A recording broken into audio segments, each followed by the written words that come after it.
Sí, bueno, mi nombre es Enrique San Miguel, soy catedrático de Historia del Derecho de la Universidad Rey Juan Carlos y en la conferencia, en el seminario de esta tarde, España y Hispanoamérica, una historia indivisible, mi propósito es mostrar que ni la historia de Hispanoamérica comienza con el descubrimiento de América lo que permite es la construcción de un nuevo mundo que trae consigo todo el legado cultural, humanista y cristiano del viejo mundo, pero tampoco la presencia de España en América termina con la emancipación o con la guerra de Cuba en 1898. Es decir, es un seminario acerca de cómo ambas andaduras han discurrido de una manera indivisible, ¿no? Como las Indias, como diría un historiador argentino, Ricardo Lavenne, no eran colonias, el mundo americano era parte intrínseca del universo español. En México hubo imprenta antes que en Madrid o que en mi tierra, en Cantabria.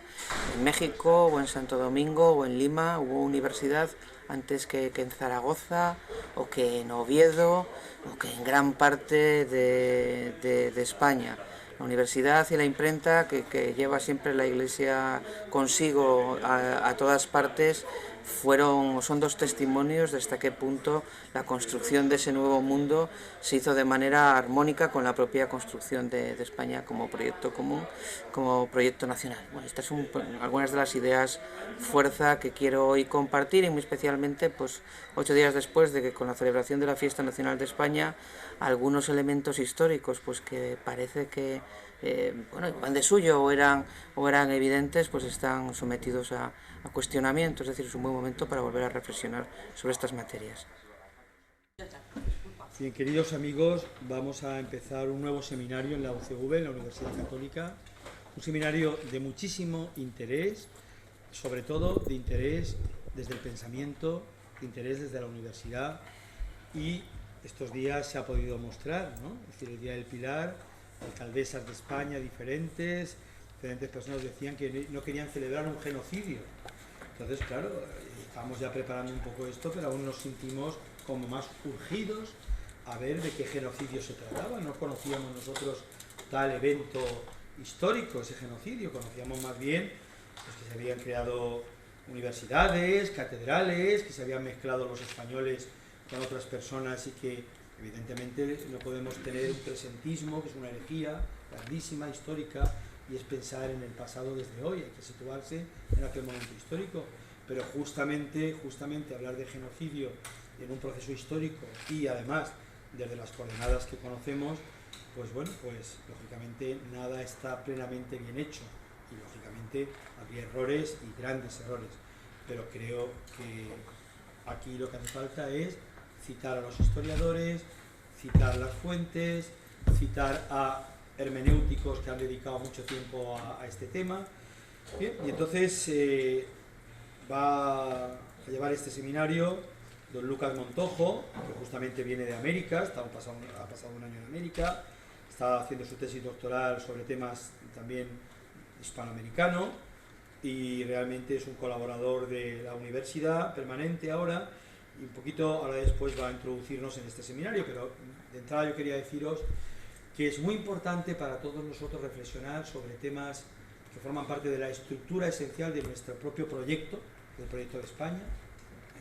Ese proyecto de España, que como saben ustedes, tiene que ver mucho con muchos siglos de los godos, con muchos siglos de los romanos, por muchos siglos desde los reyes católicos, vamos, que no es una cosa del otro día, es decir, que esto no es una colonización, que esto resulta que en cuanto a la historia de nuestra propia España, pues por eso tocar a veces algunas cosas de ella es muy importante, ¿no? Ese tercer concilio de Toledo que va a señalar lógicamente la unidad contra ese arrianismo en ese momento y que va a situar casi de nuevo a Occidente, España otra vez, para que los reinos cristianos se unan en la península, para que Europa surja como un proyecto cristiano y para que Hispanoamérica siga y complete Occidente. Ya desde Alejandría, ya desde aquella Biblia de los 72, ya desde el tema helénico con los judíos, ya esa Biblia como nos la llega hasta nosotros. Es decir, son tantos datos tan importantes que esto se merecía, lógicamente, un seminario y con urgencia. Voy a pasar la palabra al responsable del seminario, al coordinador de este seminario, a don Lucas Montojo, que nos diga un poquito cómo lo ha estructurado, cómo lo ha pensado, y después brevemente les presento al ponente y empezamos. Don Lucas, tiene la palabra. Bueno, querido doctor don José Luis, vicerrector de Extensión Cultural de la Universidad Católica de San Vicente Mártir, estimado doctor don Enrique San Miguel, catedrático de Historia del Derecho y de las Instituciones de la Universidad Rey Juan Carlos de Madrid, estimados invitados, el primer seminario de evangelización en América de la Universidad Católica, una actividad organizada desde el Vicerrectorado de Extensión Cultural para analizar el proceso evangelizador en América, sus causas y consecuencias. Para ello, a lo largo de este curso 2015-2016, expertos debatirán con fundamento científico acerca del proceso evangelizador y las diferentes visiones historiográficas que existen respecto a este tema. La intención de esta actividad, dividida en 6 sesiones a lo largo del curso, es difundir una visión objetiva del proceso histórico alejada de toda subjetividad o politización, en donde participarán catedráticos de distintas universidades, tanto europeas como americanas.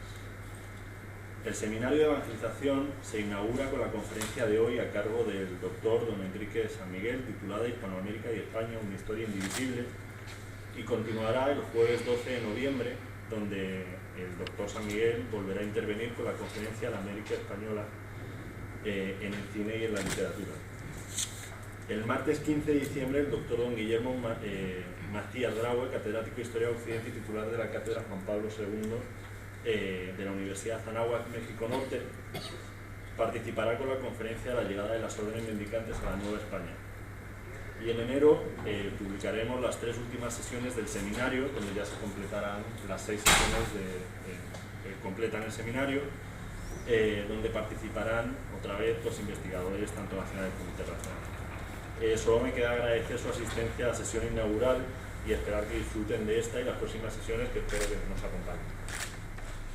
Muchas gracias, don Lucas. Miren, estos días, para un artículo que yo estoy haciendo, porque me sentó tan mal esto, me pareció que era un abuso intelectual lo que se estaba realizando, y sin perjuicio de que don Enrique vaya a aceptar algo de esto, fíjense, por ejemplo, las ordenanzas reales para el buen regimiento y tratamiento de los indios que se hacen en Burgos.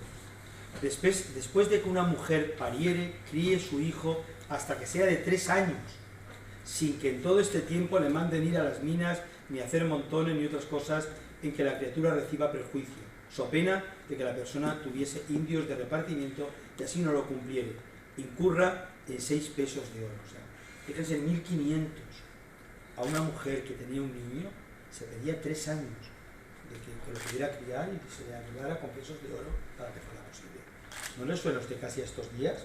Que se busca ver si el padre o la madre las semanas y tal. 1500, Ordenamos y mandamos que ninguna persona que tenga indios encomienda u otra persona alguna eche cargas a cuestas a los indios que anduvieran en las minas, porque hemos sido informados que allí no se pueden tener bestias que se lleven los que se guardan y cumpla así, so pena que la persona que echare carga a tal indio, contra el tenor y forma de este capítulo, pague cada vez 2 pesos de oro, una multa tremenda para el momento, ¿no? Y así hemos ido viendo cosas, los sacrificios que se hacían pues, a los dioses con las personas, que esto es purificado por la cultura española que llega, la rueda, el sistema métrico, el sistema decimal, o sea, prácticamente la reina, antes de morir, nuestra reina católica, que no sé cómo no están los altares ya, suplico al rey mi señor, en las puertas de mi muerte, afectuosamente y encargo y mando a la princesa mi hija y al príncipe su marido, que este sea su principal fin y que en ello pongan mucha diligencia y no consientan ni den lugar a que los indios, vecinos y moradores de las dichas indias ganadas o por ganar, las que vayan a conquistar, reciban agravio alguno en sus personas, ni bienes, mas manden que sean bien y justamente tratados. Vienen ustedes a ver los testamentos actuales de quienes rigen las naciones, a ver esa preocupación tan grande de esta mujer, y así algunas del Papa, y así Francisco López. Bien, la España inteligible de Julián María, encontrarían ustedes ahí y en las memorias algunas citas impresionantes, citando seguramente a Américo Castro y otros. Pero bien, ahora tenemos a don Enrique San Miguel, al doctor San Miguel, al catedrático San Miguel, con nosotros. Que los que ya le conocen lo saben, y los que no le conocen no lo olvidarán nunca, porque él entra en el corazón y en la cabeza con una rapidez que dice, ya se ha metido, mira, ya. ya lo tengo dentro de mí, a ver qué hago ahora, ¿no? Porque don Enrique, además de ilustrado, además de tener una estructura muy seria de pensamiento sobre lo que habla y prepararse con respecto a los demás, tiene una pedagogía muy grande, ¿eh? Y verá en esta o en otras sesiones cómo aparece una imagen de cine, cómo aparece un ejemplo, para que ustedes... Bien, pues es catedrático de la Rey Juan Carlos, el director del Máster de Acción Política de la Universidad Francisco de Vitoria, el Colegio de Abogados, del 2004 al 2011, ha sido director de Formación y Cultura de la Fundación Rey Juan Carlos, con el que he colaborado muy a gusto 11 años de mi vida. Desde 2006 es patrono y desde 2007 secretario del patronato de la ilustrísima Fundación Universitaria Española. Desde 2013 es director de la Inspección de Servicios de la Universidad Rey Juan Carlos, es miembro titular de Flasco España, ha realizado estancias investigadoras en Edimburgo, Hamburgo, mira, igual, en el sur de México, ¿dónde estabas tú? Sí. París, Argentina, Chile, muchísimos líderes actuales hispanoamericanos ha sido su maestro, don Enrique de ellos, ha sido su maestro, y por tanto estamos ante una persona que ha visualizado políticamente el futuro, a nivel de las ideas de derecho ha formado a muchísima gente y hoy colabora de nuevo pues, con esta idea importante de ver los fundamentos serios de nuestra amada España y de reescribir la historia como toca, no como nos la queremos inventar. Le damos la palabra al catedrático, al doctor don Enrique San Miguel Pérez, que nació en Torrelavega, eso es muy importante, ¿eh? Es un hombre de Torrelavega que vive en España, que ama a su país y que ahora también va a hablarnos de América con mucho amor. Buenas tardes, muchas gracias la Universidad Católica de Valencia. Vais a comprobar hasta qué punto buenas tardes. Ser mexicano era, por algún concepto, ser mucho más afortunado que ser santanderino en la España moderna. ¿Cuándo creéis que llegó la imprenta a Santander? A México, ¿sabéis? El lugar del Nuevo Mundo donde llegó la imprenta fue en México en 1539. El obispo Zumárraga, Fray Juan de Zumárraga, le pidió al Consejo de Indias una imprenta y papel ya en 1533. Es decir, 12 años después de la finalización de la conquista, estaba pidiendo una imprenta. Entonces una imprenta no llegaba así como así, ¿no? Había que pedirla, es decir, y el barco se encargaba de llevar la carta y luego el barco traía o no de vuelta lo que se pedía. Hay una película, hablaba antes José Luis de mi afición por el cine, Patrice Lecon, del año 2000, que se llama La viuda de Samper, que cuenta una historia real. En 1850 condenaron a 2 hombres a muerte por cometer un asesinato en la isla Saint-Pierre, que sabéis que es lo que le quedó en 1713 a Francia de su Canadá, las islas de Saint-Pierre y Miquelon, cuando se lo cedió el Canadá al Reino Unido. Hay 2 sentencias a muerte, pero no hay una guillotina en la isla, entonces tienen que pedir la guillotina al lugar más próximo del Imperio Colonial Francés, en donde hay guillotina, que es la Martinica. Entonces tarda un año en llegar la guillotina, y es la historia de esos condenados durante el año que tarda en llegar la guillotina. Bueno, en México no se pedían guillotinas o cadalsos, se pedían imprentas, y la imprenta llegó en 1539. ¿Sabéis cuándo llegó la primera imprenta a Santander? En 1791. Y los primeros libros que se imprimieron en Santander y en Cantabria, por extensión, fue en 1792. Es decir, exactamente 253 años después de que la imprenta llegara a México. ¿Qué significa eso? Que la monarquía de España aplicaba prácticas genocidas con los cántabros, nos condenaba al oscurantismo, a la indigencia cultural. Pero ¿cuándo llegó la imprenta a Madrid? Excusad. No pensaba hacer una pausa dramática, La imprenta llegó a Madrid en 1556, la imprenta llegó a Madrid más tarde que a México. Y 5 años después de que la imprenta llegara a Madrid, Madrid se convertía en la capital de la monarquía de Felipe II. También las prácticas oscurantistas tenían como objeto a Madrid, en este caso. Bueno, ahora hablaremos de eso. Pero la imprenta llega allí donde está la Iglesia, y por petición de la Iglesia. Allí donde llega la Iglesia, llega la universidad y la imprenta. Y en Madrid no había obispo, y en Santander hasta 1754 tampoco. Pero bueno, Luego, si queréis, hablamos de esto. Creo que tenemos un coloquio y yo no soy futbolero, por lo tanto no tengo ningún partido que ver a las 9 menos cuarto. Entenderé las deserciones que se puedan producir en ese momento. No, hablando en serio. En 1936, un gran escritor austriaco, Stefan Zweig, publicó un libro que se llama El legado de Europa, en donde recoge 2 ensayos que yo creo que todos los historiadores tenemos que leer. Muy breves. Uno se llama ¿Es justa la historia? Y el otro, La tragedia de la falta de memoria. Prácticamente se podría hacer un pack con los 2 ensayos. Yo, como José Luis, el 12 de octubre y en días siguientes me preguntaba a mí mismo si quienes estaban emitiendo tan gratuitamente comentarios tan duros sobre algunos pasajes de nuestra historia estaban siendo justos con la reina Isabel. Figura digna de inmortal memoria. El comentario no lo hace su marido, ni lo hace ninguno de los humanistas de la corte que la rodeaban. El comentario es del padre de las Casas. Bartolomé de las Casas decía que la reina Isabel de Castilla era una figura digna de inmortal memoria. Si el comentario estaba siendo justo con Fray Juan de Zumárraga, que fundó en 1533, 5 años antes que la Universidad de Santo Domingo, el Colegio de la Santa Cruz de Tlatelolco, que es la primera institución de enseñanza superior fundada en América y con el objeto de formar en latines a los indígenas americanos, 12 años después del final de la conquista. Para que os hagáis una idea de los procesos, Granada, como sabéis, fue conquistada en 1493, bueno, formalmente se entregó el 2 de enero, aunque estaba conquistada unos días antes, en 1491, la Universidad de Granada se fundó hasta 1531. Es decir, entre la conquista de Granada y la fundación de su universidad transcurrieron 39 años. Pues entre la conquista de México y la fundación de su primera institución universitaria transcurrieron 12. Y entre la conquista de México y la fundación de la primera universidad con el pase regio, 1551, 30. La conquista de Canarias se completó en 1496 de manera paralela, ¿no?, a los primeros viajes de Colón al Nuevo Mundo. ¿En qué año se fundó la Universidad de San Cristóbal de la Laguna? Maravillosa universidad, por otra parte, prestigiosa. En 1744. Para entonces, en América había 29 universidades, de las 34 que se fundaron. La última universidad que se fundó en América la fundaron las Cortes de Cádiz, la Universidad de León en Nicaragua, el 10 de enero de 1812.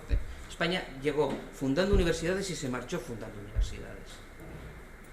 Estamos hablando de los siglos XVI, XVII, XVIII, XIX. No había ni teléfono, ni correo electrónico, ni aviones, ni los medios y los recursos materiales de los que disponemos hoy. Verdaderamente hay que preguntarse si es justa la historia y verdaderamente es una tragedia la falta de memoria. No hablo de la venganza, hablo de la memoria. Una cosa es la memoria histórica y otra la venganza histórica. Yo hablo de la memoria histórica, es decir, de una memoria transversal, de un análisis transversal. Decía antes que yo no vengo aquí con la leyenda rosa, pero tampoco con la leyenda negra, no vengo con la leyenda negra, pero tampoco con la leyenda rosa. Trato de ser riguroso. Todos los datos que acabo de suministraros son muy fácilmente verificables, porque son hechos. Evidentemente... Un segundo. Acabáis de llegar a un grupo bastante grande de gente. Simplemente que sepáis la noticia de que a Santander llegó 2 siglos después la imprenta que a México. Ese detalle y es muy importante y por el genocidio, ¿no? Simplemente es un poco, por el genocidio que nunca fue. Sí, porque vamos, que yo sepa, en las montañas de Santander nunca hubo prácticas genocidas por parte de la corona, ¿no? No estaría yo aquí. Tenemos nuestras diferencias, los de Torreón con los de la capital, pero bueno, es una cosa infinitamente más benigna que todo eso, ¿no? Bien, ¿por qué la falta de memoria es una tragedia? Porque nos ha privado, y esto es un poco la idea fuerza que sostiene el título de esta intervención y con la que quiero comenzar esta conferencia. Ni la historia de Hispanoamérica comenzó al alba o la madrugada del 12 de octubre de 1492, igual que la historia de España, que yo sepa, no comienza ni siquiera con el tercer concilio de Toledo, ni siquiera con la creación de la diócesis bajo imperial romana. Cuando estudiamos historia, cuando yo estudiaba historia por lo menos, se estudiaba historia de Grecia y de Roma. Ortega y Gasset decía que nosotros somos los griegos, y lo decía con razón. Somos los herederos de ese legado de civilización.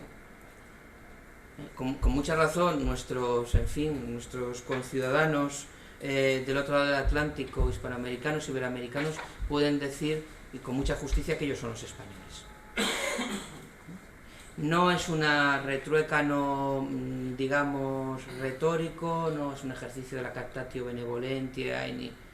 Artículo 1 de la Constitución de 1812, la nación española, la reunión de los españoles de ambos hemisferios. Para mí ese artículo sigue en vigor. Por cierto, el preámbulo de la Constitución española vigente también empieza diciendo la nación española, que son, por cierto, las 3 palabras más importantes de la Constitución española vigente, igual que son las 3 palabras más importantes de la Constitución española de 1812. La nación española, la nación española. De eso es de lo que estamos hablando. Insisto, la historia de Iberoamérica no empieza el 12 de octubre de 1492. Pero la historia de la América española, o de la presencia de España en América, no termina con la guerra de Cuba, no termina con la paz de París, no termina en 1898, no termina en 1899. Yo lo comentaba ahora, en fin, que me hacía Rubén algunas amables preguntas. Yo soy licenciado y doctor en historia, ¿no? Luego llegó el derecho, pero bueno, eso ya como divertimento, ¿no? Una cuestión muy secundaria, ¿no? al lado de la historia. Ni en primaria, ni en secundaria, ni en toda la carrera, ni en los cursos de doctorado, nunca me explicó nadie ni una línea de historia de Hispanoamérica después de la emancipación. Y eso tampoco es normal.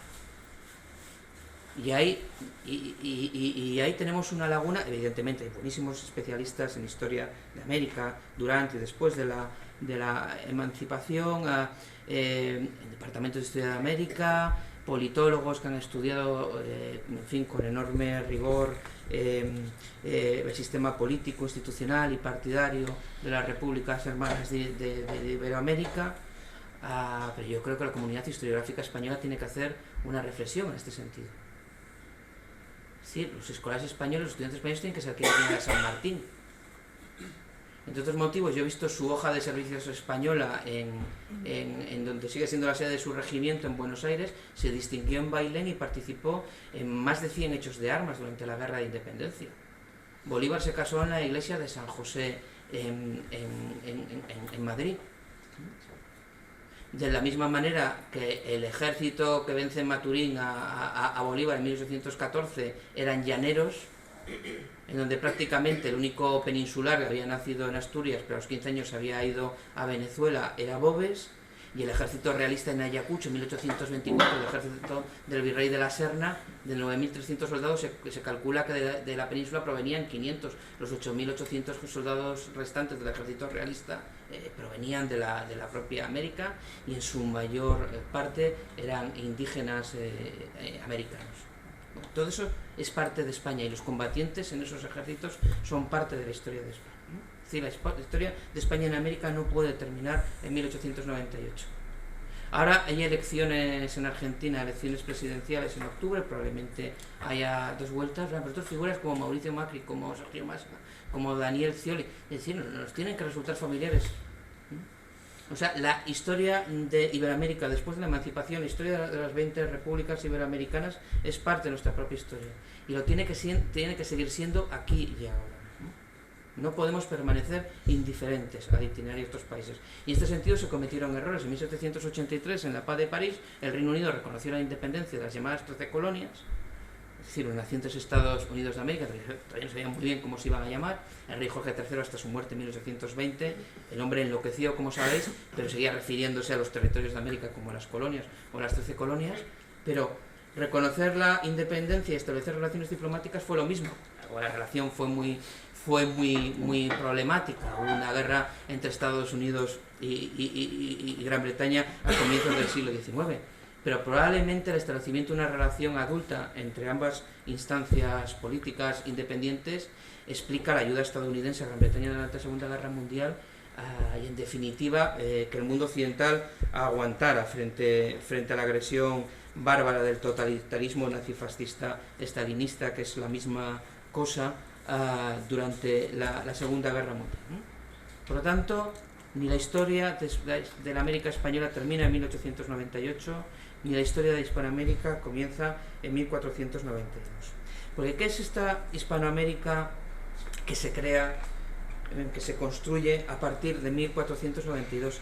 Díaz del Corral, recogiendo algunas aportaciones de Jacob Durkheim, decía que era, digamos, una cuarta realidad, para utilizar el vocabulario de la época, de los siglos XV, XVI, una cuarta realidad imperial, ¿no? Ahora que hay una serie de televisión sobre Carlos, rey emperador, ¿no? Y bueno, era el concepto imperio, un concepto de uso común en España desde la alta Edad Media, ¿no? Pero efectivamente, dice Díaz del Corral, hay una idea, digamos, imperial española que recorre toda la Edad Media, ¿no? Que finalmente se radica en el reino de León, ¿no? Que, digamos, reclama como sucesor del reino visigodo de Toledo la primacía en la construcción o en la reconstrucción de la perdida unidad peninsular, aunque probablemente quienes más explícitamente,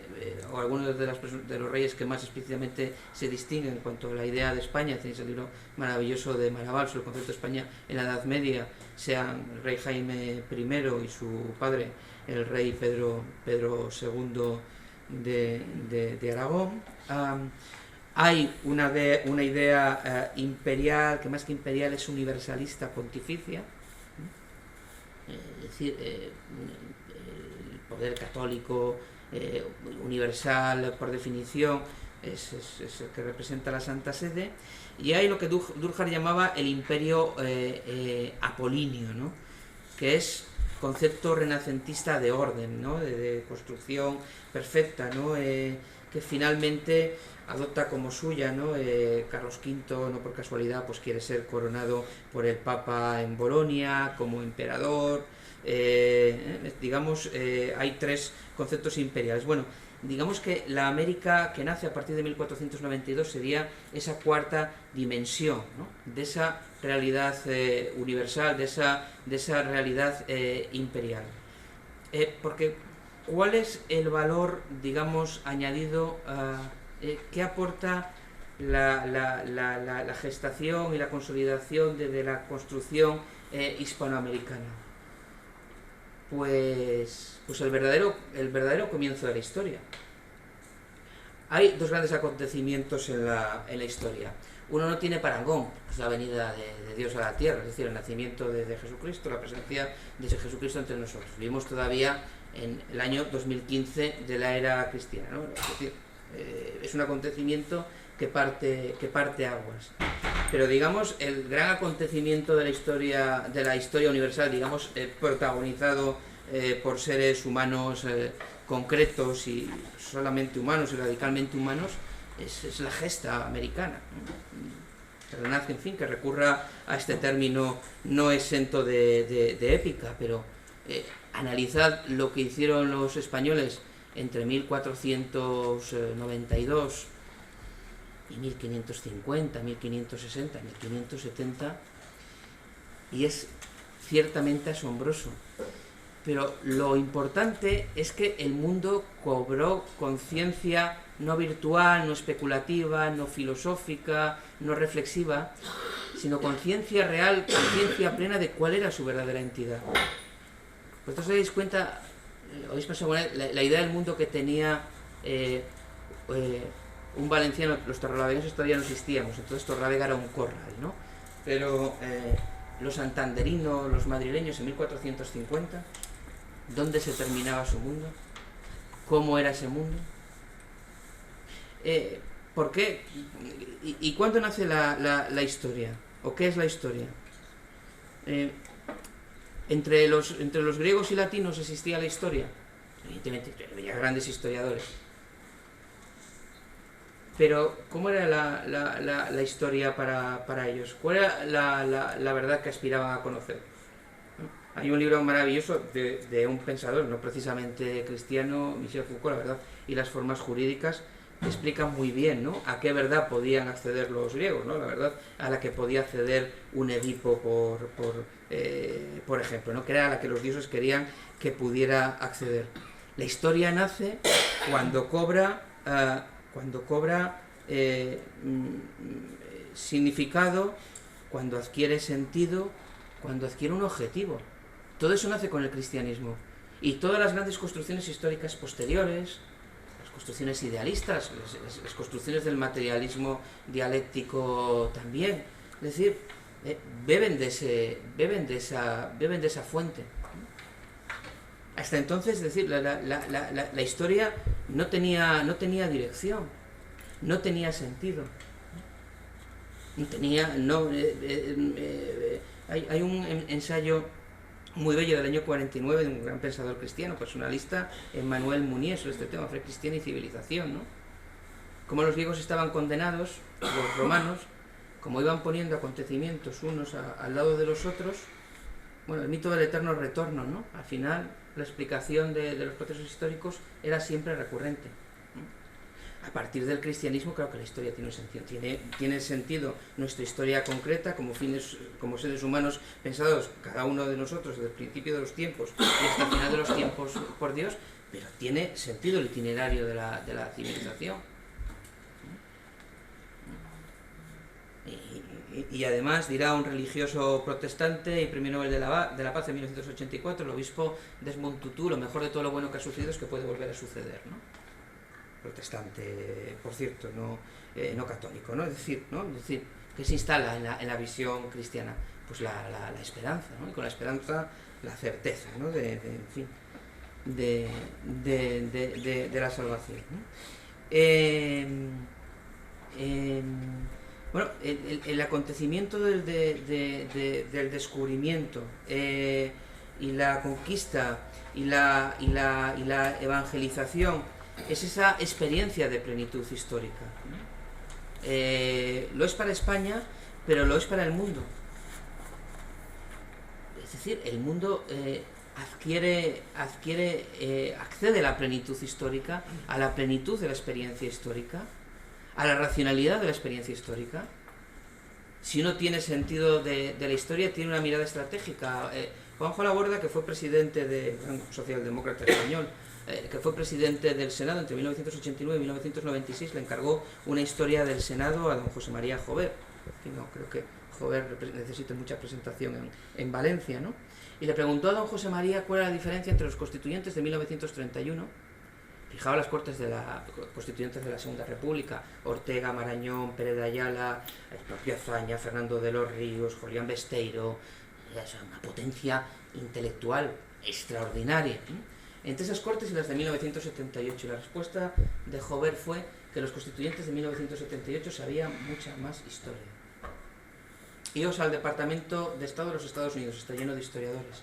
Iros al 10 de Downing Street en Londres, está lleno de historiadores. Allí donde hay un historiador hay sentido estratégico, hay sentido de la realidad, pero sentido prospectivo de futuro. La historia es la ciencia del futuro y es la ciencia del cambio. El 9 de mayo de 1989 se derrumba el muro de Berlín.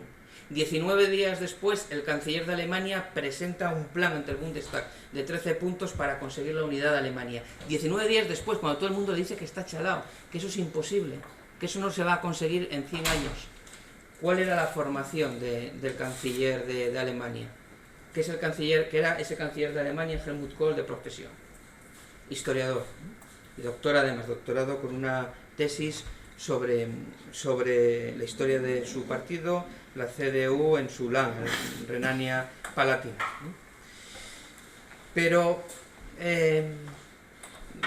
decía antes que quería someter algunos elementos a vuestra consideración y lo voy a hacer encaminándome hacia el final de la intervención y esperando pues que con estos elementos pues podamos abrir el coloquio. Decía don Ricardo Lavenne, el gran historiador argentino, el autor de las Indias, no eran colonias, el hombre que analizó todo el proceso jurídico, político, institucional, ¿no?, de construcción de la presencia española en América como parte constituyente de la propia España, no como una parte adherida, no como una adición, ¿no? España se construyó a sí misma construyendo América. España se hizo a sí misma haciendo América y haciendo América como parte intrínseca de España. Iguales poderes eran los de un virrey en la Nueva España que en Valencia o que en Navarra. Iguales eran las universidades, iguales eran las imprentas, iguales eran las audiencias, las chancillerías. Por cierto, en el territorio de la Corona de Castilla había 2 y en el territorio americano había 10. Iguales eran los cabildos y algunos de las capitales de Iberoamérica. El edificio más antiguo, por ejemplo, en Buenos Aires, que se conserva en Buenos Aires, es el cabildo, ¿no? Bueno, decía Belne que la conquista de América fue popular, ¿no? Como lo había sido la Reconquista. Es un proceso protagonizado por profesionales de las armas, por profesionales del derecho, por profesionales de la profesión eclesiástica, por mercaderes, por campesinos. Es un proceso eminentemente popular. Y al ser un proceso protagonizado por el pueblo, pues permite establecer algunos renglones, ¿no? Que nos ilustran de hasta qué punto la vida en América llegó a resultar no comparable, sino mejor, ¿no? La de los ciudadanos o los súbditos de la corona que residían en América, mejor que los que residían en la metrópoli. Hay un libro extraordinario, el ensayo político sobre el Reino de Nueva España, de Alexander von Humboldt, de 1807.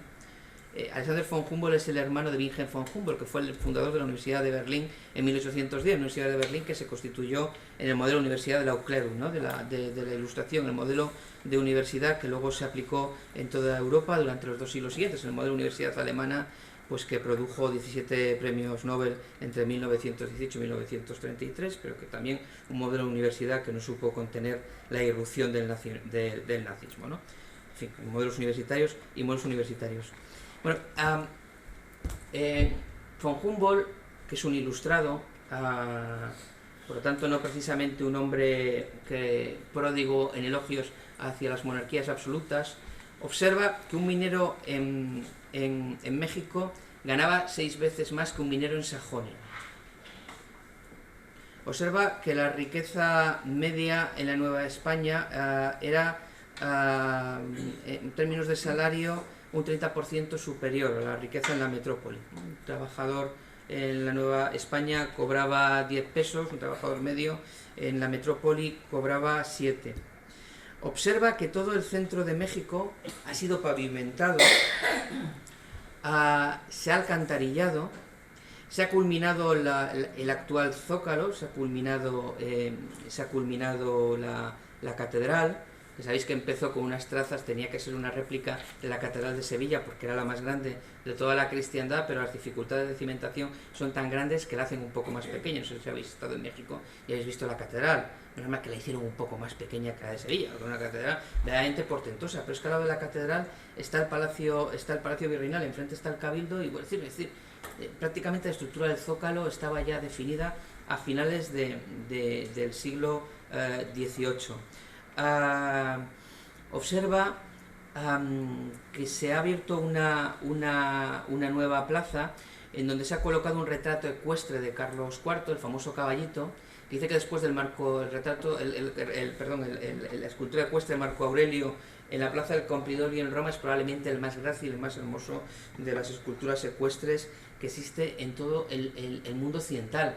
Es decir, Humboldt concluye que la vida es más tranquila y más dulce y más apacible en México de lo que es en cualquier capital europea, y que su deseo sería retirarse allí si no tuviera que volver a Alemania. O sea, es un libro verdaderamente asombroso. Estamos hablando de 1807 y estamos hablando de un personaje que no estaba precisamente dispuesto a regalar grandes elogios.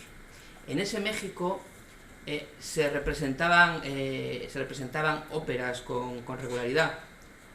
Por cierto, la primera ópera de la historia de España, música de Juan Hidalgo, libreto de Calderón de la Barca, como sabéis, es Celos a donde el aire mata. Es de 1660.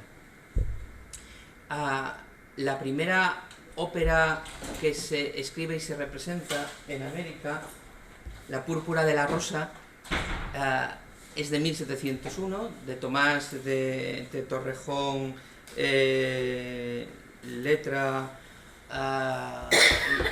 música, letra de Calderón de la Barca también, estaba muerto, pero bueno, se aprovechó un texto que había escrito. La primera ópera de la historia de México, La Parténope, es de 1711, de Manuel de Sumaya la música, libreto de Silvio Stampilla, un libretista italiano. Abro y cierro el paréntesis porque soy aficionado a la ópera, es decir, la ópera se desarrolló en la metrópoli al tiempo que en América. No creo que sea muy relevante, es decir, si la primera ópera americana es 40 años posterior a la primera ópera metropolitana, habrá que convenir que se trataba de un fenómeno transversal a toda la monarquía, ¿no? Pero hablaba de los dos elementos que la Iglesia lleva consigo a todas partes, de la universidad y de la imprenta. Me he extendido antes en ejemplos en torno a la imprenta, ¿no? Pues es una realidad bien conocida. La primera imprenta de la historia peninsular se instaló en Segovia en 1472, la primera de la Corona de Aragón en Valencia en 1474.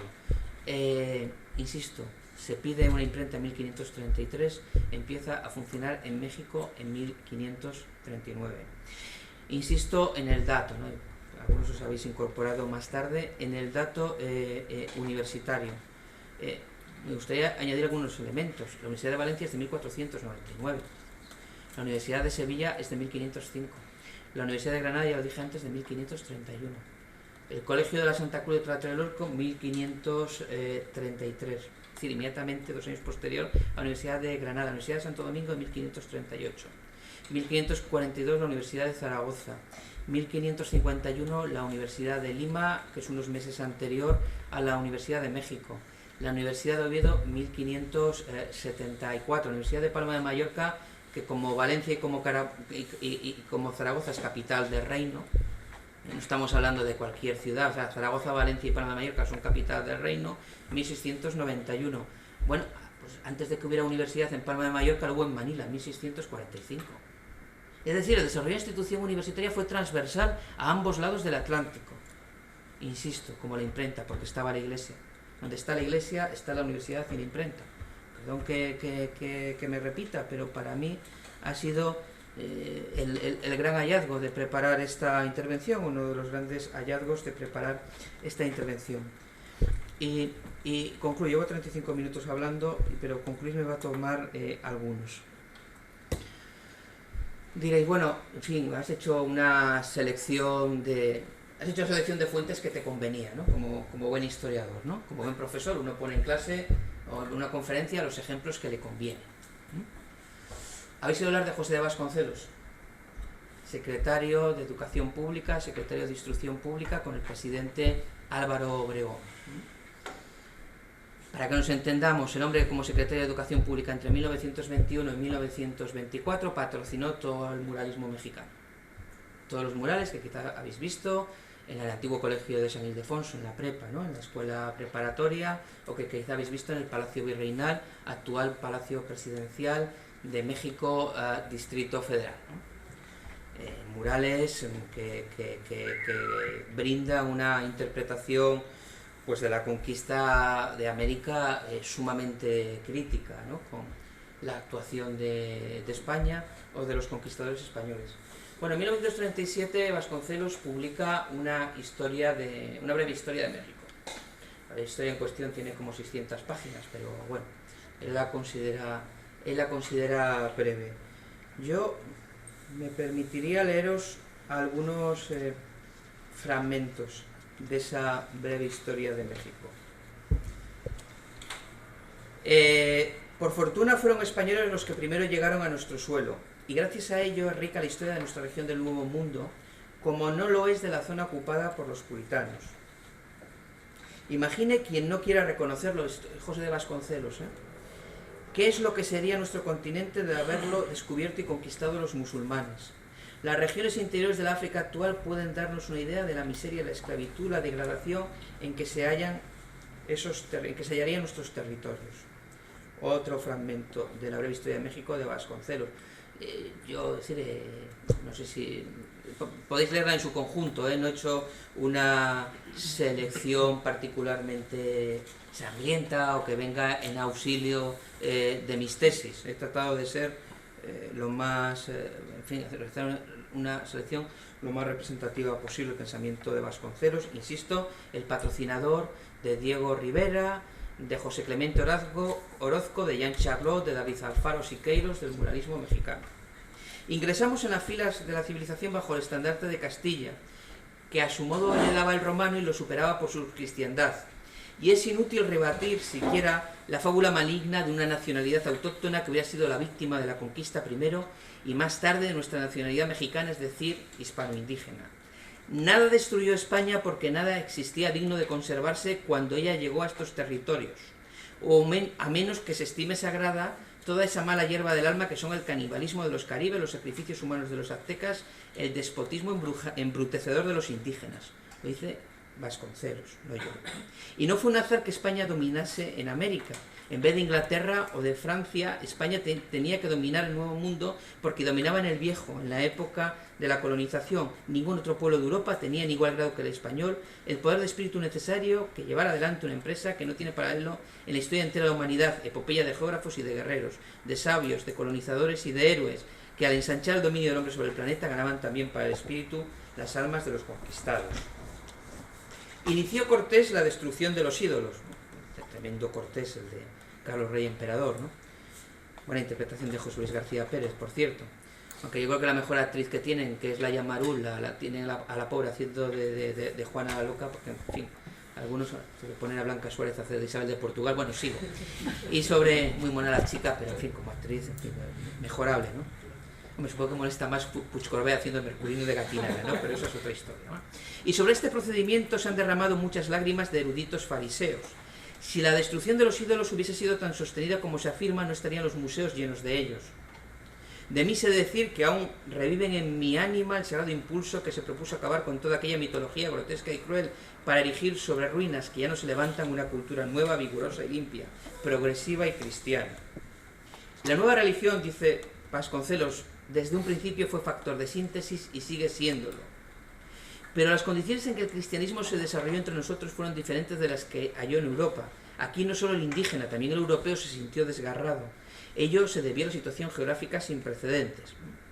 Factor de síntesis, el cristianismo factor de síntesis, pero también el desgarro, tanto del indígena como del europeo, que en América se instaló. En la antigüedad, el encuentro de dos culturas se resolvía en el triunfo implacable del más fuerte. Aquí la religión católica alentó los matrimonios que igualaban al vencedor con el vencido. La religión que dominó el movimiento favoreció la igualdad racial y el amor como norma de convivencia. Culturas más altas que las aborígenes americanas han claudicado en presencia del cristianismo. Mentira que los indios guardasen fidelidad a sus antiguos dioses. Los renegaron con prontitud y con justicia, y bien hicieron. Lo único que les inquietaba era la lentitud de su integración al orden nuevo. En la zona misma del arte, lo pagano es de consistencia efímera. Desde que aparece el cristianismo, no hay más arte que el arte cristiano y la propia cultura ya no merece ese nombre si no se asienta en raíz evangélica. Bueno, termino. Hay algunos otros testimonios.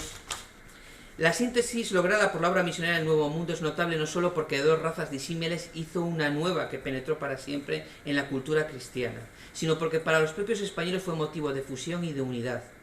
En la península, y pese a la unidad de religión, subsistían las diferencias provinciales. Al llegar a América, el aragonés, el castellano, el vasco, desaparecían para actuar como españoles. Los idiomas nativos se olvidaron y en todo el continente prevaleció únicamente el castellano, de suerte que lo hispánico, como nacionalidad homogénea y organizada, solo vino a producirse en realidad en las tareas del Nuevo Mundo. Decía en Descargo de Conciencia, en sus memorias, hasta el año 70, don Pedro Entralgo, que un español no toma verdaderamente conciencia de qué significa esto de ser español hasta que no va a América. Yo, desde luego, termino compartiendo mi inquietud y mi compromiso en este sentido. Es necesario que la comunidad historiográfica española haga una reflexión para que la historia de España sea, de verdad, la historia de los españoles, la historia de la nación que definió la Constitución de 1812 en su artículo primero. La nación española es la reunión de todos los españoles de ambos hemisferios. Muchas gracias y me pongo a vuestra disposición para el coloquio.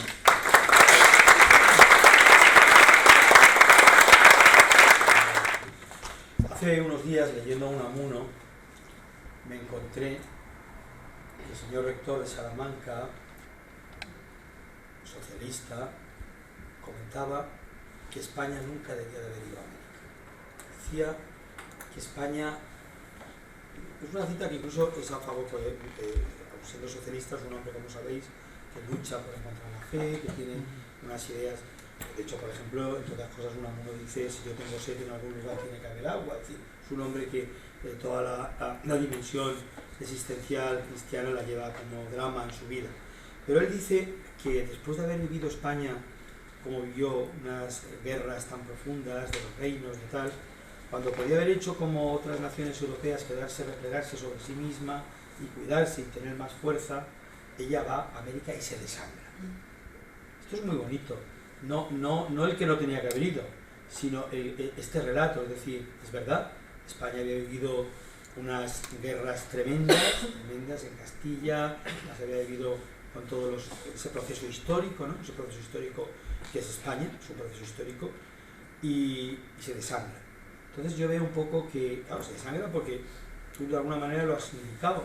Yo le he dado un poquito la vuelta a esto, pero nosotros somos herederos de Jerusalén, de Grecia y de Roma, y desde nuestro siglo de oro hemos traspasado toda esa herencia cultural a América. Hemos hecho posible que todo el concepto de Occidente pasara por nosotros y lo lleváramos allá. Entonces, este hombre, Unamuno, dice: nos hemos desangrado. España luego se empobreció, no se enriqueció, sino se empobreció, porque como una madre dio mucho más que tal. Entonces, no sé, quería un poco abrir con esto, citando a don Manuel a Unamuno, para un poco que nos comentaras un poco, ¿realmente se diferencia tanto la conquista y evangelización de América de otras conquistas? ¿Realmente el haber creado universidades, creado catedrales, el haber creado imprentas, el haber hecho esas leyes de Indias desde Salamanca, el haber impulsado un respeto a la persona de una manera tremenda, como la reina católica muere pidiéndole a su esposo Fernando y a la reina, su hija, la heredera, cómo tenían que trabajar, cómo tenían que tratar esto? Es decir, realmente esto es un modelo, teniendo en cuenta, lógicamente, pues que en toda conquista, en toda proyección, pues hay momentos de dificultad, hay barbaridades, pero realmente hay tanta diferencia. Enrique, tú has nombrado un poco también lo que decía este hombre con respecto a otros sitios que mejor que hubiera sido España que la hay. Y por último, dentro de ello, Julián Marías decía, le preguntaba: ¿por qué no se va usted a vivir a América, a Estados Unidos, y realmente ganará más dinero, se le tendrá más en cuenta? Y él contestaba siempre: porque no quiero privar a mis hijos de ser españoles. Hay una manera distinta del mundo de ser español a otra, y tendría que encauzar con la conquista. Bueno, a ver, estos son temas de tesis doctoral, ¿no? Todos y cada uno. No, España no se desangró. Lo que hizo España fue reproducirse hasta el infinito, de tal manera que la sangre española corre por las venas de 300 o 400 millones de personas. No hay ningún espacio de civilización, no hay ninguna cultura, ninguna nación o protonación, para aquellos que consideréis que no hay nación antes de la Revolución Francesa y de la era, digamos, liberal constitucional, que haya hecho eso. Que haya hecho eso, es decir, insisto, reproduciéndose y multiplicándose, no aniquilando una presencia previa para duplicarse.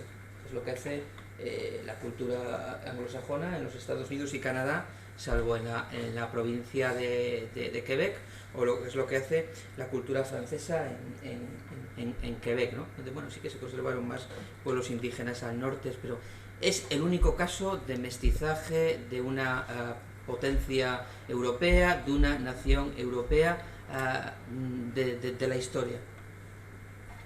No hubo mestizaje en Norteamérica. ¿Dónde está el sustrato indígena en Norteamérica? Salvo, insisto, en comunidades del norte de Canadá. En Canadá mejor que en los Estados Unidos, pero ¿dónde están los indígenas norteamericanos? En reservas unos pocos, ¿no? Es decir, sí, pero bueno, quiero decir, sobre 310 millones de habitantes. Bueno, es una cifra que en Europa sería casi un estado europeo de tamaño medio, pero en Estados Unidos no es un aporte especialmente relevante, ¿no? Bueno, es decir, España no se desangró, España se fundió, se produjo y se reprodujo.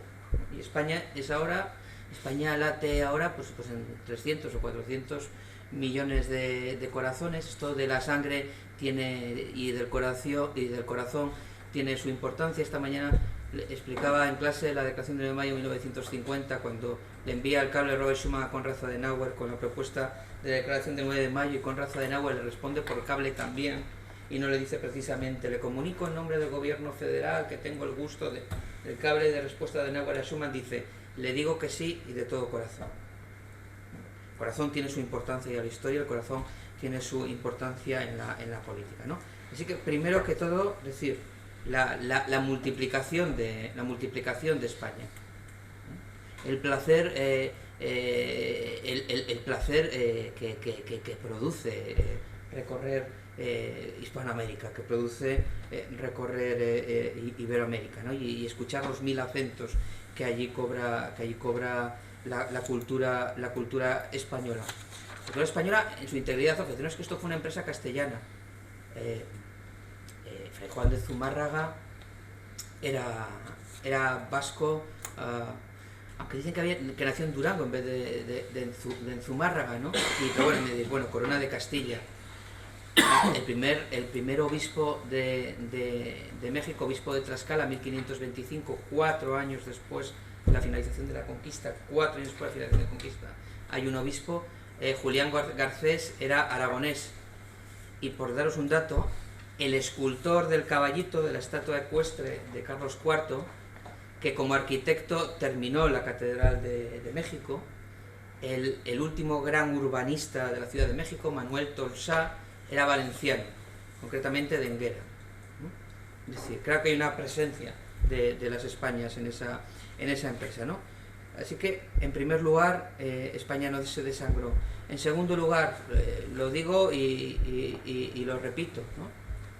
No existe nada similar a la Comunidad Hispánica de Naciones. Siempre pongo el ejemplo de la última entrevista larga que hicieron a François Mitterrand poco antes de que se muriera en 1996. Mitterrand como De Gaulle, ¿no? Dejó la presidencia de Francia y el año siguiente se murió. De Gaulle dejó la presidencia de Francia en el 69, se murió en el 70, Mitterrand en el 95 se murió el 96, ¿no? Y bueno, quiero contar una anécdota muy divertida que cuenta en sus memorias Eduard Balladur, pero si queréis para otro día, ¿no? Cuando fue a verle a Mitterrand después de que abandonara la presidencia, que abandonara el Elíseo, ¿no? En la última entrevista le preguntaron qué le faltaba a Francia. Preguntaron a François Mitterrand qué le faltaba a Francia. Dijo que le faltaba algo que él tenía a España y que le envidiaba a España, que era la hispanidad. Dice: Francia no tiene una comunidad francófona de naciones. Hay naciones en África y en Asia, y la Guayana francesa, y antes hablaba de Saint-Pierre y Miquelon, y la provincia de Quebec en Canadá, y en donde se habla el francés, pero no hay una comunidad francesa de naciones, ¿no? Bueno, esto es un tesoro de España, y esto hace el ser español ni mejor ni peor que ser francés, o que ser inglés, o que ser irlandés, pero hombre, lo hace un poco distinto. Esto de ser español es un poco especial. Insisto, España no creó un imperio colonial. España creó, pues, en fin, tenemos a José Luis, que es un discípulo directo de Julián Marías, ¿no? Creó una supernación. Hispanoamérica es una supernación. Pero insisto, o sea, la contribución que prestó la construcción de la América española a la propia construcción de España como nación es que es impagable. Es que nosotros, como nacionales españoles, tenemos una deuda de gratitud con América. América nos ha dado mucho, ¿no? La identidad y el ser que tenemos, muy mayoritariamente en España, Son sorprendentes las cifras de seguimiento de los actos y el desfile del 12 de octubre. Había 3,5 millones de personas viéndolo. En fin, a lo mejor no está sorprendente dadas las circunstancias, ¿no? Pero bueno, es decir que, bueno, no es que se haya cultivado especialmente el sentimiento nacional español a lo largo de las últimas décadas, ¿no? Me acuerdo que dediqué mi memoria de cátedra, como sabe muy bien José Luis, a la idea de España en la poesía española del siglo XX y en la ópera. Y me decía mi maestro, este es el libro, y se publicó el libro, ¿no? No estoy en el negocio textil, no he venido a hablar de mi libro. Pero me decía mi maestro, bueno, esto va a ser, este es el libro que estaba haciendo falta en este momento. No es que haya funcionado mal el libro, ¿no? Pero bueno, circulación académica. Bueno, es decir, a lo mejor hay que buscar nuevos formatos, a lo mejor hay que contar las cosas, lo que decías antes, ¿no? Lo que decías, no, es del año 2011, ¿no? Sí, le tienes, yo creo. Bueno, lo que decía antes José Luis, yo sí es verdad que lo de la imprenta se queda para toda la vida, me alegro mucho, porque es un dato para toda la vida. Y yo, es decir, bueno, insisto, España no creó un imperio colonial. España se construyó a sí misma construyendo un universo cultural, un espacio de civilización, porque de civilización hispánica se puede hablar, ¿eh? No todas las grandes culturas de la historia, no todas las culturas de la historia han creado un espacio de civilización como el nuestro. Aunque tampoco me quiero extender mucho porque me entusiasmo y seguro que hay más intervenciones. De uno en uno.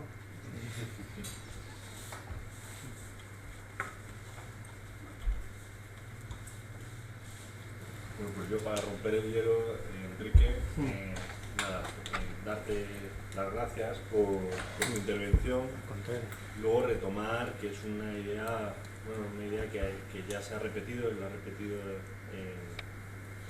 don José Luis, y bueno, el analizar un acontecimiento histórico desde nuestros días pues siempre es deformarlo y bueno, esto que parece muy básico se está haciendo, se están repitiendo paradigmas sin de verdad analizarlos de una manera seria. Criticar una conquista, sea como sea, es la cosa más fácil del mundo, porque una conquista tiene obviamente cosas negativas, y si tapamos las positivas, ¿no? Como decías, no es que esté eligiendo la parte que me interesa contar y escondiendo otras, sino que está pues bien contrastado. La sensación que tengo, yo he vivido en México un año, y la sensación que tengo de la sensación que se tiene aquí pues ha sido obvia estos días, pero la sensación que se tiene allí también la he podido vivir, y es muy extraño, y además está cambiando porque por una parte hay un orgullo muy grande, todo el Estado de México también, además hemos estado en la misma universidad y no lo sabíamos, hay un orgullo muy grande de pues pertenecer de tener sangre española, pero no porque ser español sea mejor que tener sangre indígena, sino que creo que la realidad es que un porcentaje altísimo de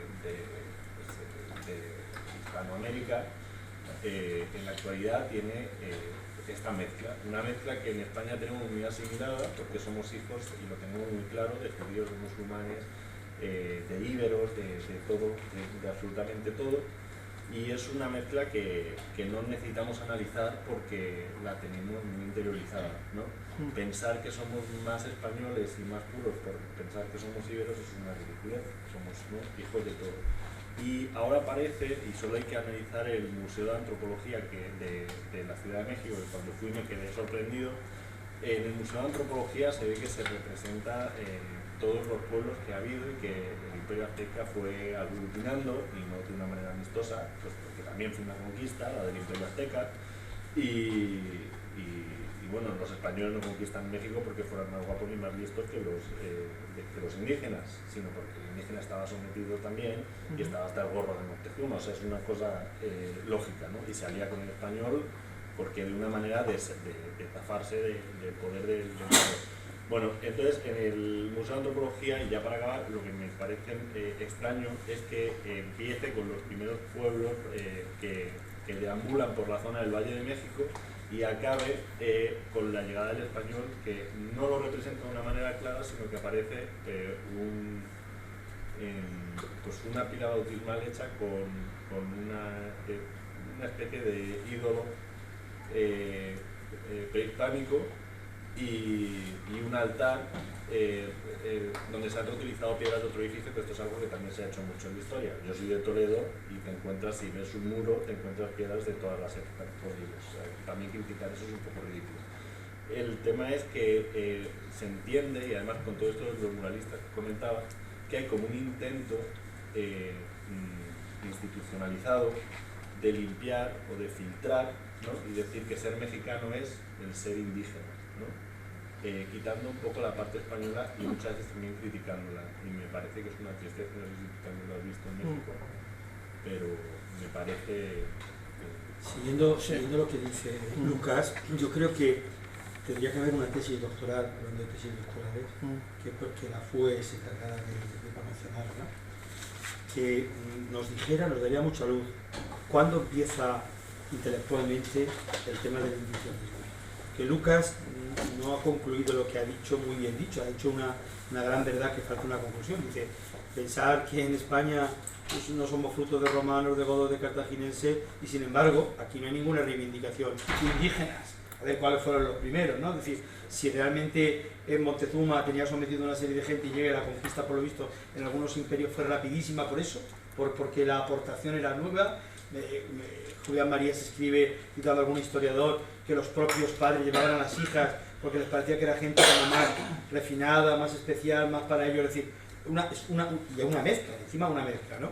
Entonces, es decir, habría que pensar, claro, sobre todo un católico, un cristiano, tenemos que ver nosotros también un poquito hasta qué punto la llegada de la evangelización, o sea, esas son las consecuencias y en cada momento como se hace. Hoy día sería impensable llegar a un sitio y pegar un tiro ni una lanza por conquistar nada, se haría desde los medios de comunicación o a lo mejor viniendo a Europa de otra manera y sin guerra conquistándola con el voto dentro de 10 años, es decir, cada momento puede tener tal. Pero reivindicar el indigenismo supone no haber hecho síntesis, es decir, síntesis de qué, tenía por aquí, estaba buscando síntesis de cosas tan importantes como la rueda, el sistema métrico, el sistema numérico, las ciencias experimentales, las letras, las plásticas. Yo no creo que nadie quiera volver al taparrabos, para nada, ¿eh? Yo lo que creo es que hay procesos históricos que llegan, ¿no? Cuantísimas, la construcción de todos los países del mundo, como habéis dicho vosotros, se ha hecho a base pues, de introducciones en otros países, de vueltas, de llegada, y cuando uno se pone a pensar, lo ha dicho don Enrique, hace síntesis histórica. Y esto que estamos viendo de España, de cartagineses, de romanos, de árabes, de tal, nosotros hemos hecho síntesis histórica. Y es síntesis de España. Y no querríamos no tenerla. Hace poco me decían en una facultad que estuve, perdón, en el proyecto nuestro del Capacita, que los padres que tienen un hijo discapacitado al principio les choca mucho y les duele mucho, pero cuando pasan unos meses dicen ya no querríamos tener otro hijo distinto a este. Han hecho síntesis. Fijaros lo duro que es, o sea, que te nazca un niño con unas dificultades tremendas, terribles, y de entrada la madre, ay pobre de mi hijo, el padre, y cuando pasan unos meses esos mismos padres les dicen a los que les acompañan, nosotros ya no entenderíamos la vida sin este hijo con estos problemas concretos. Esto del historicismo está muy bien, pero de vez en cuando hay que hacer algún edificio nuevo. Esto del historicismo está precioso.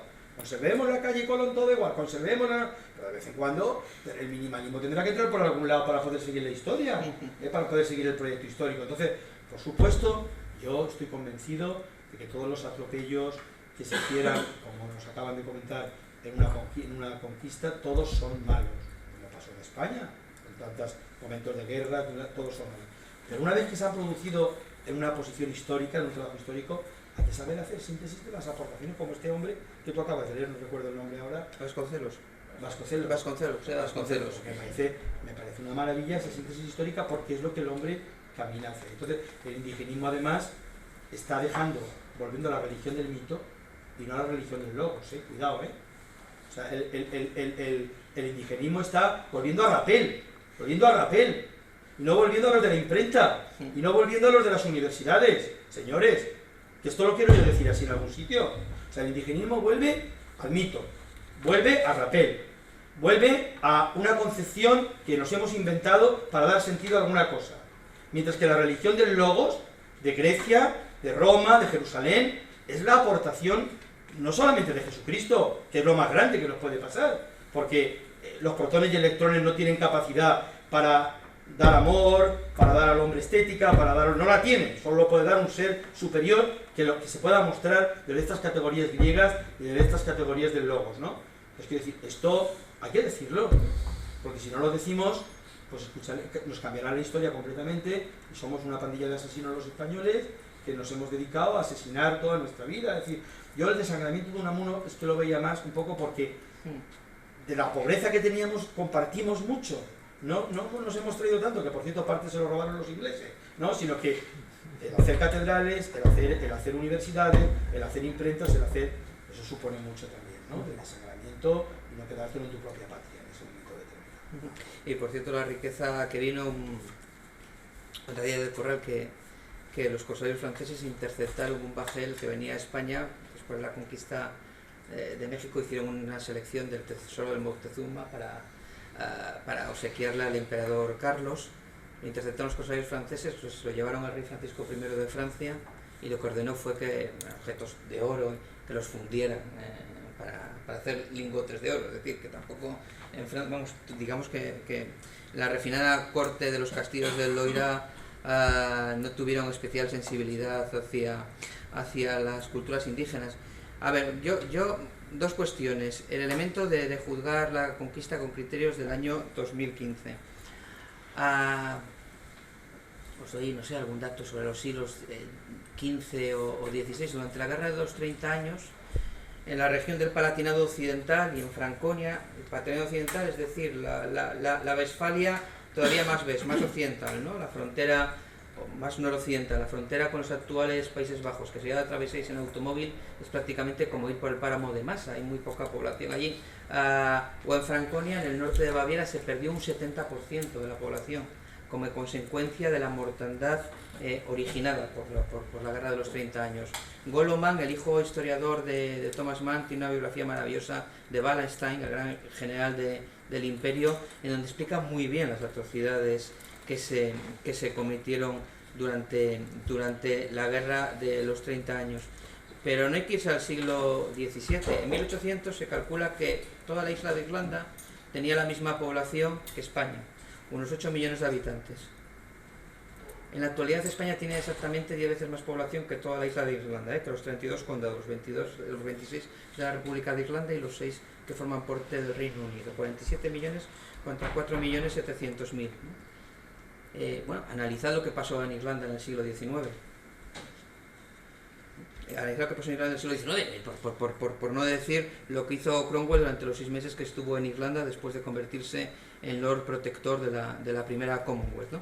Eso por un lado. Quiero decir, no, o sea, yo creo que efectivamente una conquista es una conquista y se produjeron barbaridades y humillaciones y vejaciones y atropellos. Estamos hablando del siglo XVI, vamos a analizar lo que era el siglo XVI, lo que era el siglo XVII, lo que era el siglo XVIII, lo que era el siglo XIX, vamos a analizar también lo que fue el siglo XX. Ahora bien, ¿qué pasó? Creo que nosotros también tenemos, como los españoles, tenemos que entonar un cierto mea culpa en dos sentidos. En México, por ejemplo, no querían la independencia.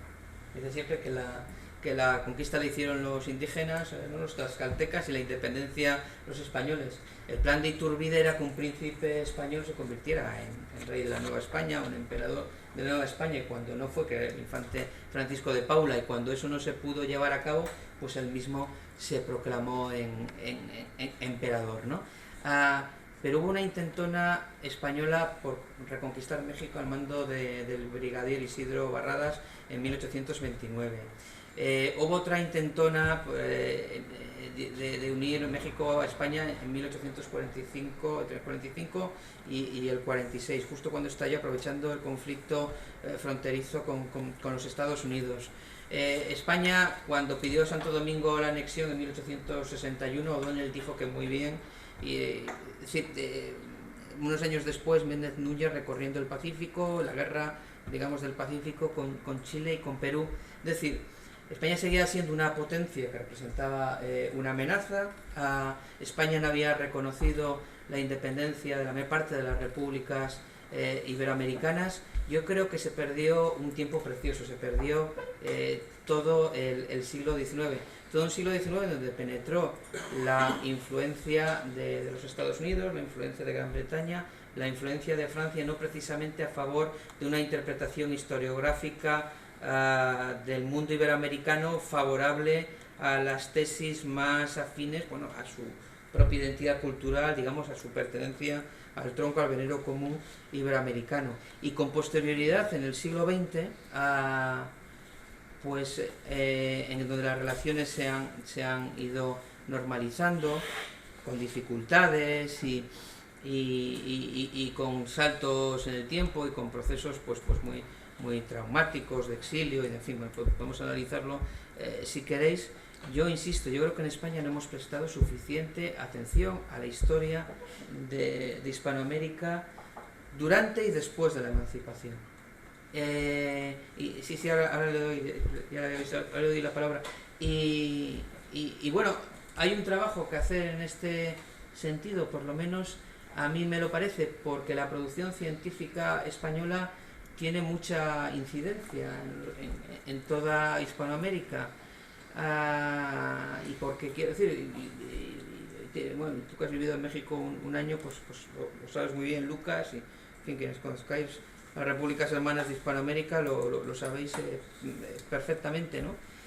Y claro, en Iberoamérica pasó por lo que tenía que pasar, que el proceso de construcción de la identidad nacional localizó un enemigo, y es un enemigo que ha estado siempre, que es España. Luego se ha sumado un segundo enemigo, que es los Estados Unidos.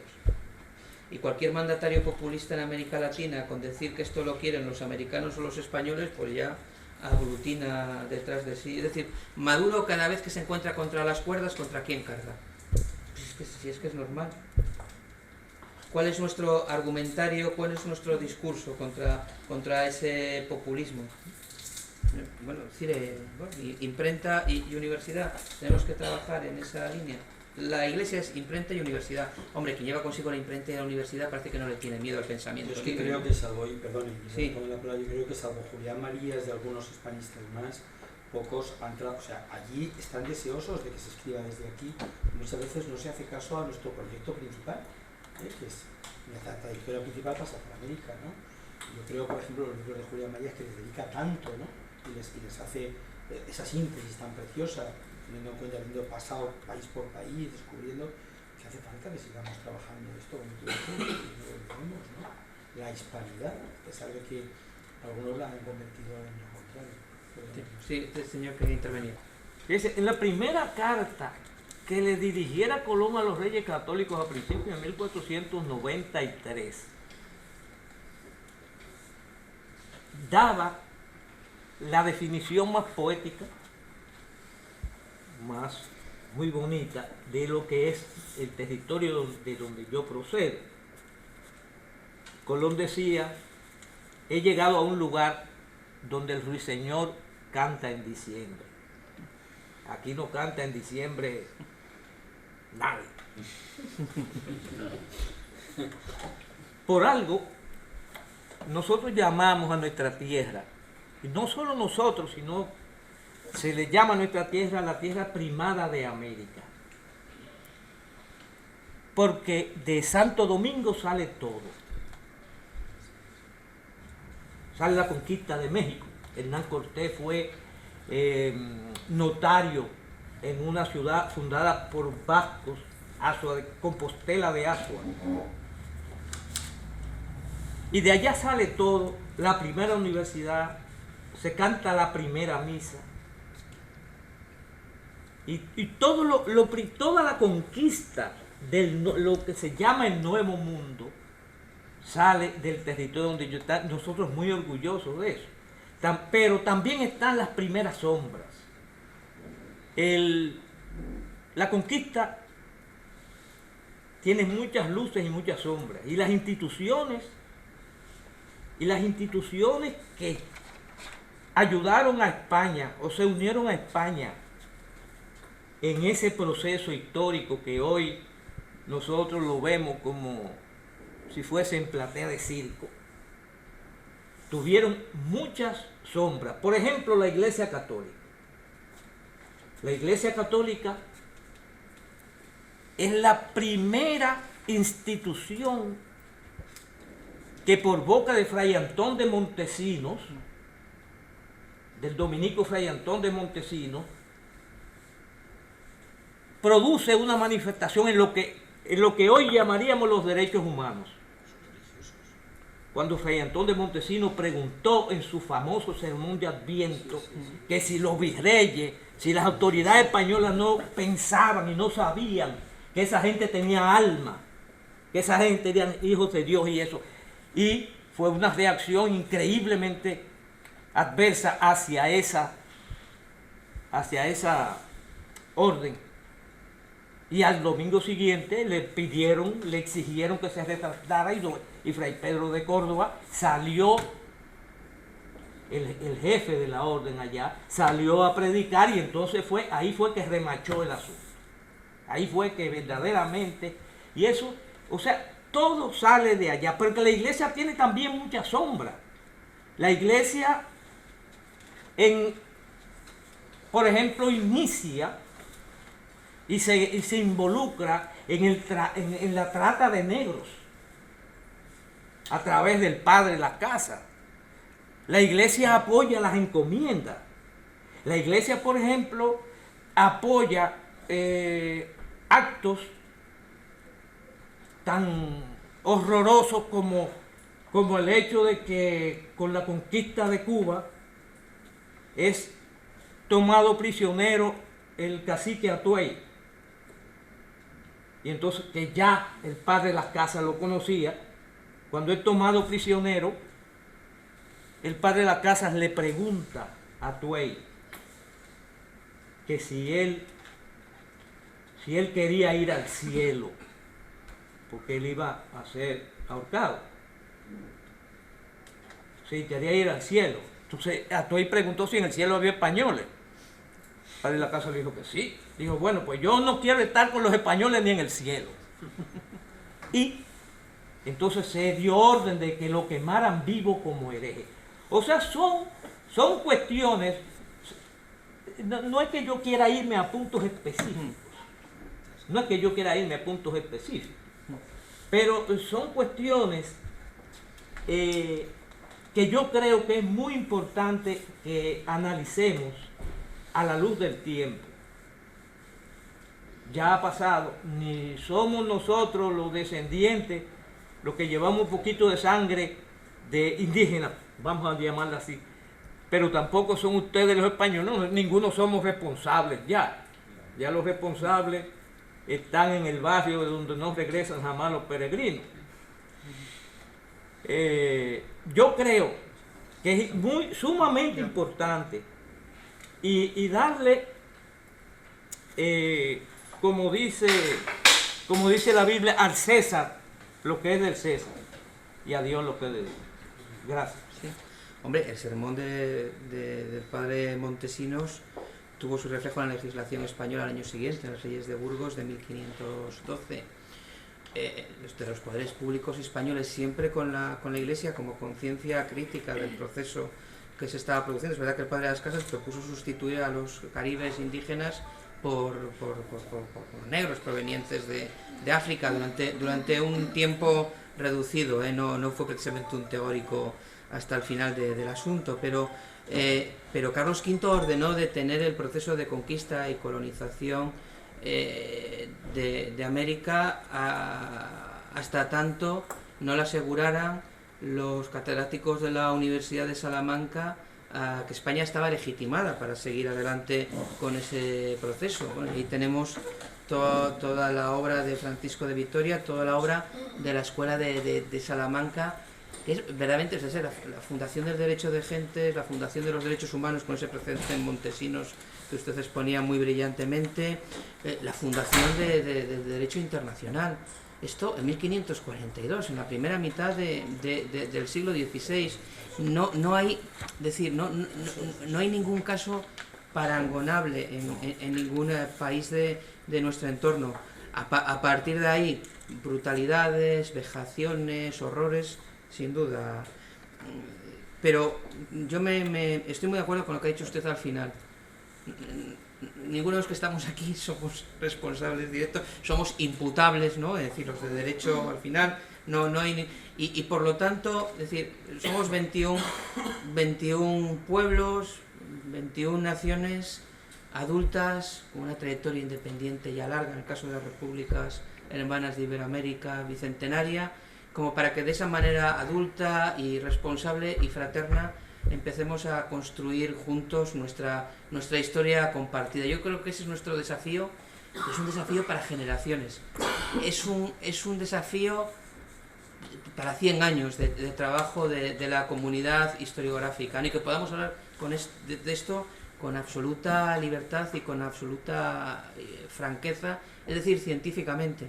No por casualidad estamos en una institución universitaria de la Iglesia. Sí, yo quisiera comentar lo siguiente. Yo quisiera ver el parangón de 100 años antes y 100 años después en los demás sitios del mundo donde se han producido conquistas o tal, las grandes diferencias, ¿no? Es decir, por lo que he leído antes.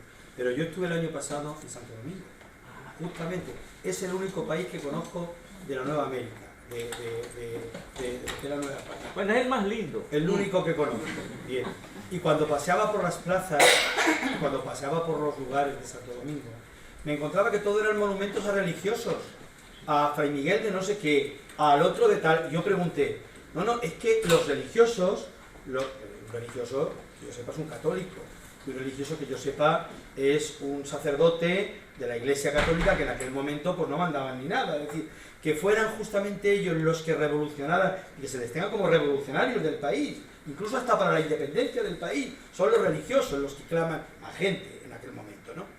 Pero qué casualidad, tiempo más tarde, no hace mucho, y aquí hay un discípulo de él, el padre Harley volvió a Santo Domingo y se fue a Las Cañas, y fueron los propios burgueses de Santo Domingo quienes lo tiraron hace muy poco de allí, y lo tiraron porque denunciaba públicamente que no se podía seguir teniendo a gente a medio comer y a medio tal en las cañas de azúcar, en los azucareros tal, y de tal manera que don Antonio Cañizares, el cardenal, estaba entonces en Toledo y le apoyó al padre Harley. Tú estás ahí, don Albert, que lo has oído muchas veces, publicó un libro que no sé si está en estos momentos allí, se puede comprar, no lo sé, creo que no, ¿eh? Y amigos míos muy importantes que conocí en Santo Domingo, gente buenísima, gente tal, no me hablaba muy bien del padre Harley. Es decir, y vamos a ver, es decir, que yo creo que la Iglesia Católica no solamente va, sino que hace de conciencia crítica. No solamente hace de conciencia crítica, son los líderes que aparecen en las plazas, en monumentos allí. Hay una plaza preciosa, ahí arriba un religioso, es decir, que usted acaba de comentar, me impresionó muchísimo, porque en España no tenemos monumentos a religiosos, no tenemos monumentos a obispos. Bueno, en la plaza del arzobispado, a don Marcelino Pobre, porque creó el seminario, el palacio episcopal, o sea, fueron tantas cosas después de la guerra, pero vamos, hay que hacer mucho aquí para que un religioso o un sacerdote le hagan una... Entonces, quiero decir con usted, que lleva usted razón en cuanto a que las luces y las sombras de cualquier hecho, hemos de verlas para, como usted bien dice, nos sirva para seguir hacia adelante. Pero que hay mucho de bueno, hay mucho de bueno. Muchísimo de bueno, que en la medida en que se acoja, porque es muy fácil lo del indigenismo, es muy fácil utilizar esa moneda, como si aquí dijéramos que queremos ser cartagineses o íberos ahora, o quisiéramos ser, no, aquí queremos que todo lo de, o celtas, celtas, íberos, celtíberos, que decía mi padre. Los gallegos ahora reivindican el centro. Vale, por eso. 4 grandes mentes que habrá en Galicia. Bien, entonces, lo que vengo a decir es lo siguiente, que me quedé encantado de Santo Domingo, porque vi cómo nuestras venas pasaban por allí, cómo la Iglesia Católica, con sus luces y sus sombras, está muy considerada, justo porque esos religiosos también hicieron de líderes y ayudaron a un pueblo determinado, y que creo que lo que ha dicho don Enrique se conjunta con lo de usted. Hemos de tomarnos muy en serio Hispanoamérica, muy en serio. Hemos de querer mucho Hispanoamérica, hemos de apostar mucho por Hispanoamérica, antes que con nadie, por Hispanoamérica. A los universitarios de allí, hemos de valorarlos, proyectarlos, becarlos, lo que haga falta, porque somos parte de ellos. Nosotros nos casamos con aquellas mujeres, ellas con nosotros, y ahora hemos fundido una nación una nación, como nos han dicho, más que una colonia. Entonces, me encanta lo que usted nos ha dicho, pero lo que tenemos que hacer ahora es seguir colaborando, seguir trabajando y seguir buscando un orden común. Nada más que eso. Fíjense, nosotros, la Iglesia Católica nos ha dado a nosotros específicamente gente de tanto valor que incluso las mejores obras de este escritor, que es un portento de la literatura española, Tirso de Molina, las escribe en Santo Domingo bajo el nombre de Fray Gabriel Telles. Lo que pasa es que en América todavía hay países, lo que usted decía de las desigualdades, todavía hay países que se le puede aplicar la copla de principios del siglo XX, una copla muy popular en los carnavales que decía: en tiempo de las bárbaras naciones, de las cruces colgaban los ladrones. Fíjate hoy, en el siglo de las luces, del cuello del ladrón penden las cruces. ¿Hay alguna pregunta más? Sobre todo preguntas, ¿eh? Más Pablo Enrique, si la hay, la contesta.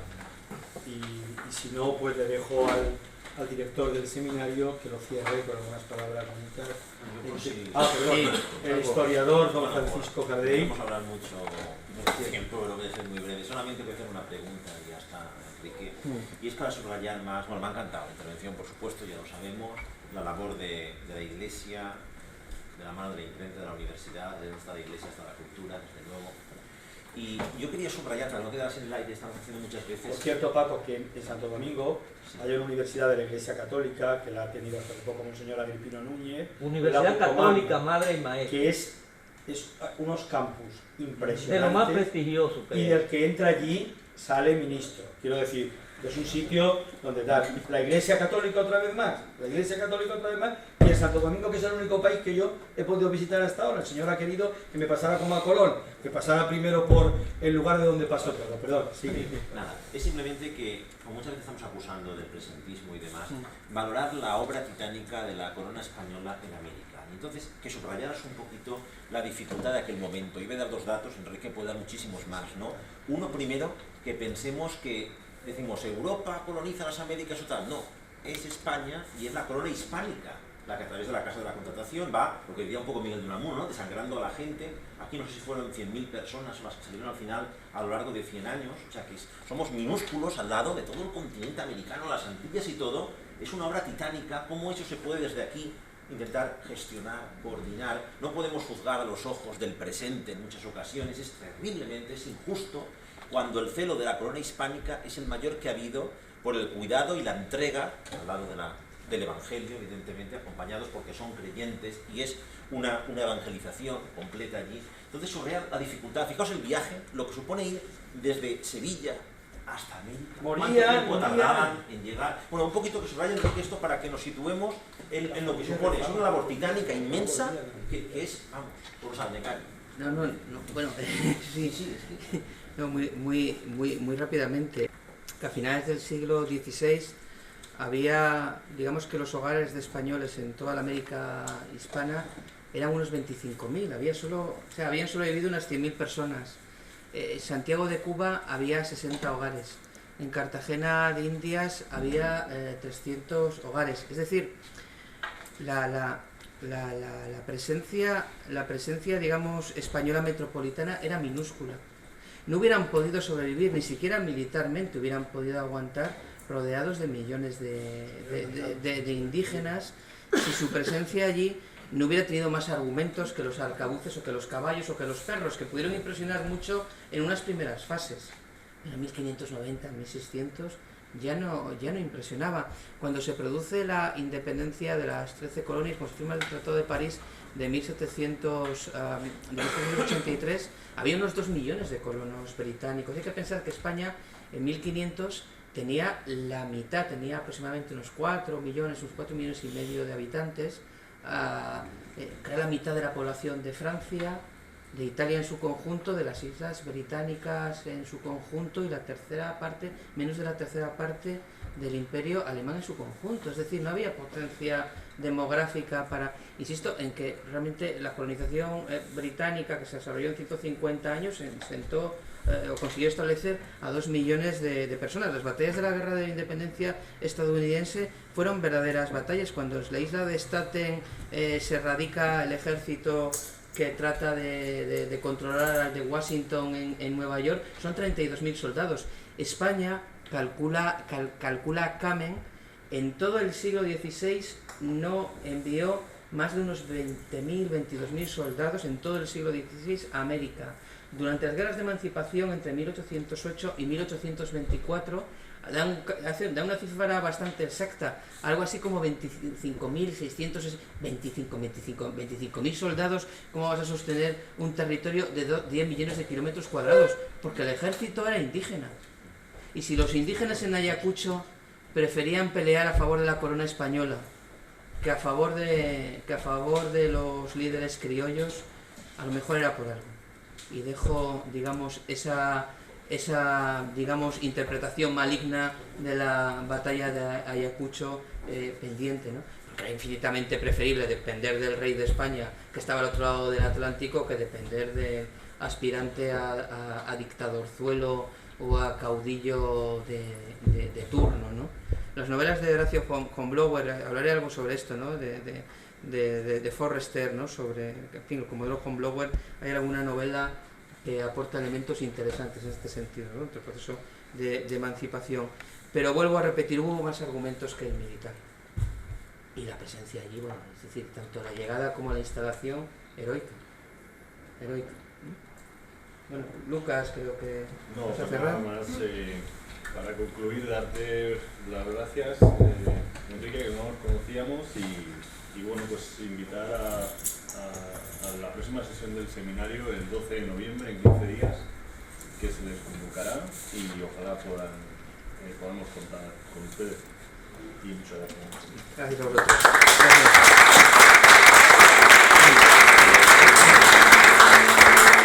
Levantamos la sesión. Muchas gracias.